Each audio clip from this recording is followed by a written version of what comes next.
बीते 26 अक्टूबर को कतर की एक निचली अदालत ने भारत के 8 पूर्व नौसैनिक अधिकारियों को मृत्यु दंड दे दिया है।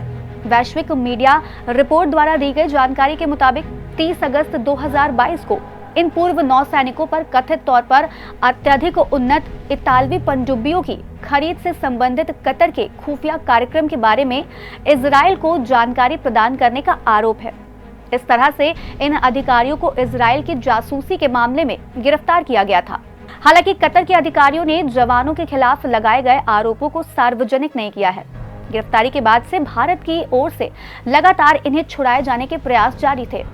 जानकारों के मुताबिक इनकी रिहाई की संभावना भी थी, लेकिन इस तरह से अचानक मृत्यु दंड की खबर ने भारत को न केवल आश्चर्यचकित कर दिया है, बल्कि मध्य पूर्व में भारतीय कूटनीति की सबसे बड़ी परीक्षा को भी जन्म दे दिया है।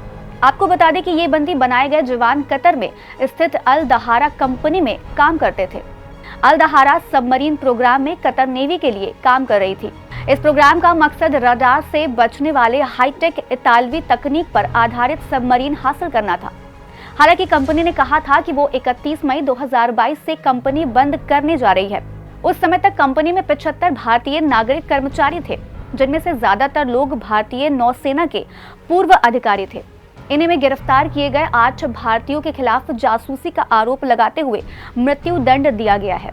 जानकारों का मानना है कि इजराइल फिलिस्तीन युद्ध के दौरान इस तरह की एक्टिविटी भारत को उकसाने के लिए भी की जा सकती है। यानी योजना ये भी हो सकती है कि इस मुद्दे पर शायद भारत की ओर से कोई प्रतिक्रिया आए और फिर भारत को घेरने का मौका मिले। ऐसा कहने के कई कारण हैं, जैसे कतर हमास को फंड देने वाला एक प्रमुख देश है।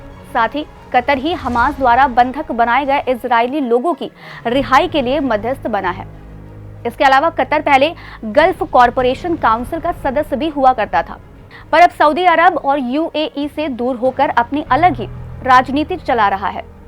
अब कारण चाहे जो हो, पर इन 8 जवानों को छुड़ाने का लीगल तरीका ढूंढना जरूरी है। जानकारों का कहना है कि कतर लोअर जुडिशरी की ओर से आए मृत्यु दंड के इस आदेश को रद्द करने या चुनौती देने के लिए सरकार को कतर के ही हायर कोर्ट में अपील करनी चाहिए। इसके अलावा अगर न्याय की उचित प्रक्रियाओं का पालन नहीं किया गया है या अपील का स्टेप ही इस केस से गायब कर दिया गया है, तो भारत इसके लिए अंतर्राष्ट्रीय न्यायालय की शरण में जा सकता है। साथ ही मृत्यु दंड को रोकने के लिए सरकार राजनयिक दबाव भी बना सकती है। इसके अलावा मानवाधिकार से जुड़े गैर सरकारी संगठन और सिविल सोसाइटीज भी इस मुद्दे को वैश्विक स्तर पर उठा सकते हैं। इन सबसे परे संयुक्त राष्ट्र की भी मदद ली जा सकती है। हालांकि इन सभी विकल्पों में कौन सा विकल्प यूज किया जाएगा, ये तो आरोपों और जजमेंट की डिटेल्स के सामने आने के बाद ही फाइनल होगा।